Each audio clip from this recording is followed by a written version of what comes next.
more shocked at y'all for being shocked at the fact that the girls didn't have on no clothes at homecoming. They never have on clothes. If they won't wear regular clothes to places like Walmart, the mall, the grocery store, if they're out here wearing poster dresses to regular establishments, when they won't wear clothes to go to five-star restaurants, when five-star restaurants have to implement dress codes and enforce them because the girls won't wear clothes, you can't think that at homecoming they was gonna have on some clothes. Like, when I see girls with too many clothes on, I know one thing: she must be pregnant, right? Because that's the only time they wear clothes. All right, guys, gotta talk about this interesting story involving the HBCU homecoming. Okay, we have a bunch of women within this video that's pretty much going to be calling it out in regards to the outfits and how they've gone too far. Okay, we are representing each other.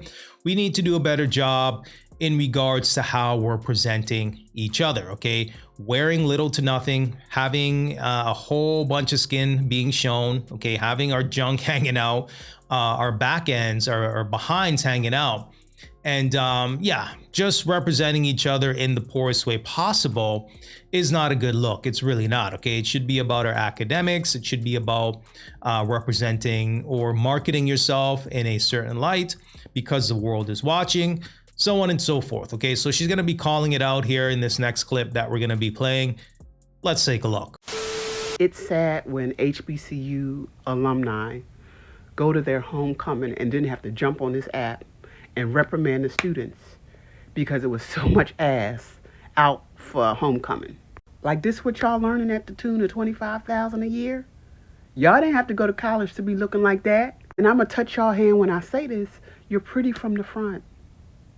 There is a dehumanization that we do to ourselves as black women when we put all our stock, all our glory is in our ass when no one can see our face. You're not a horse. You're not a dog. You're not some animal. You're a woman. You're a woman. Dr. Du Bois coined the term the talented 10th.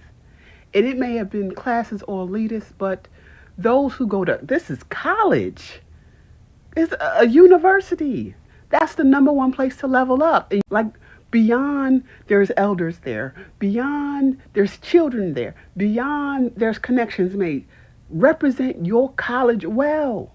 And I want to represent the best of my university, not the worst. All right, guys, so there you have it. Okay, so let me know what you guys think. Okay, because she's basically saying, listen, man, you got to represent yourself to the best of your abilities. Okay, you can't be out here looking a hot mess. Okay, if you're representing and marketing yourself as a 304, that's how people are going to treat you. Okay, you're looking at these homecomings.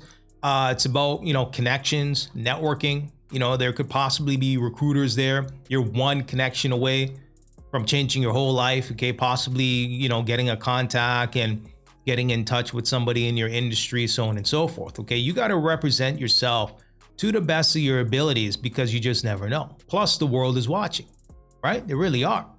So to position and market yourself as somebody that has their whole behind out is not a good look. It's really not. Okay, and the next clip here is going to be of a woman, a young lady here. She is pretty much gonna say, I've been saying this the whole time. Okay, and I have seen her on TikTok making videos, but she's basically saying nowadays you can't tell the difference between a professional black woman and a 304. Take a look. I know we're not talking about the black professional educated women at homecoming with their ass out. We're not talking about those women, right? We can't be. Because when I talked about this, about how you can't tell the difference between the doctor and the prostitute, you can't tell the difference. One, you know, sells her body for a living and one doesn't, but they both look the same way. They're dressing the same way. They're acting the same way. Black women, unfortunately, a lot of them have no problem embarrassing themselves, making yourself look like a fool. All these degrees, all this education, but we are so dumb that we have no problem embarrassing ourselves, ourselves in a professional setting, misrepresenting these schools that we've spent tons of money to go to turn it into a strip club based on how we're dressing. We can't be talking about the same women, not us educated black women. We starting businesses. We got all this money. We're outnumbering the black men. But yet there's all these think pieces about how black women were at homecoming with every ounce of their body showing. But don't forget, they all got degrees. So that's all that matters, right? Woo! Wow. Wow. Okay, she wants all the smoke. Shout outs to her. Okay, I have seen quite a bit of clips from her speaking a whole lot of sense. Okay, I will leave her TikTok in the description. Okay, and hey, I have seen this before. I'm not gonna hold you. I've seen some professional black women showing a whole bunch of skin. Okay, doing some things behind the scenes. I'm just saying. So I get it. And, she's just basically saying, hey, we need to do better. And, I would agree. Okay.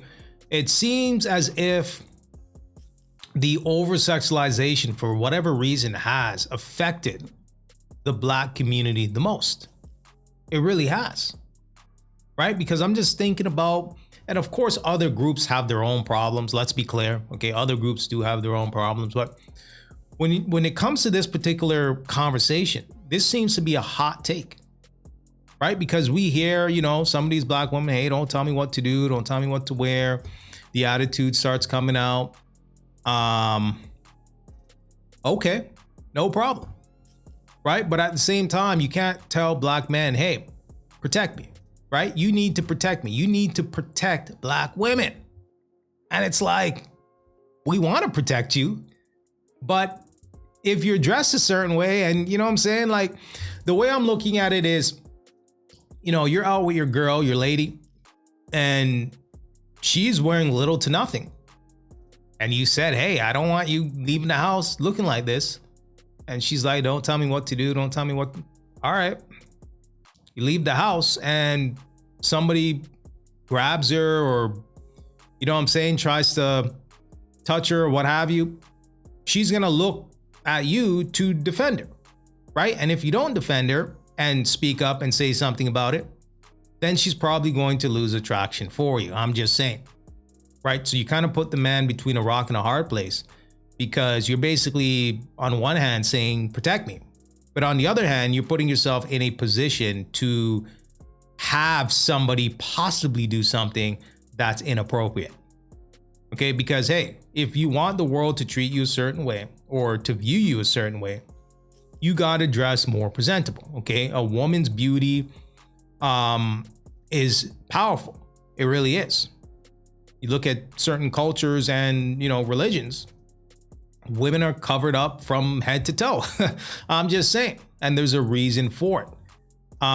So hey, if these modern women out here want to dress provocative and show their behind, it is what it is. Okay. But at the same time, you can't tell black men to protect you if you don't show that you have some sort of self-respect for yourself. I'm just saying. Okay. And these women may very well have self-respect for themselves, but when you present yourself in a light where you're basically saying to the world, hey, look at me. Okay. Look at all the attention. Look at my behind. Look at all the skin that I'm showing. Then it poses a question as, do I want to do this, right? As a man, do I want to protect this? Do I want to put myself in a position to protect this? Okay, I got to deal with the attitude. I got to deal with it.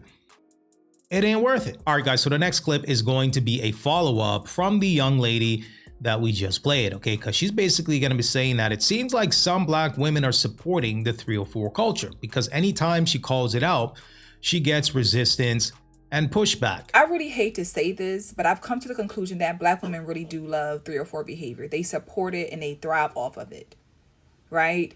Because anytime you go against that, they tell you to mind your business. And this is what this comment says. Like, they will tell you, what does it matter? Why do you care? Why should we shame women? Because they love it.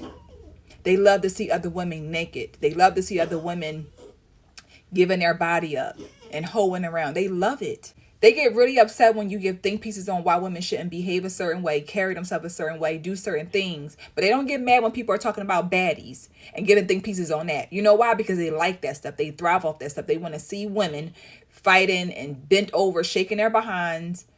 That's what they want to see. That's what they support.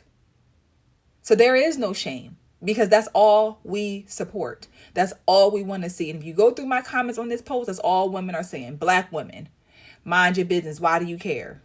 Because that's what they support. 304 behavior. All right, guys, so there you have it. Okay, so let me know what you guys think in the comment section. Okay, I'm going to rely on you guys for this particular video to provide your feedback and input on this. Okay, do you guys agree with her or do you disagree with her? Okay, is this something that you've seen? Maybe you've gone to an HBCU, college, or university, and maybe you've seen this before. Or do you guys think this is an isolated situation? Okay, a one-off situation. Okay, let me know what you guys think. Give me some feedback.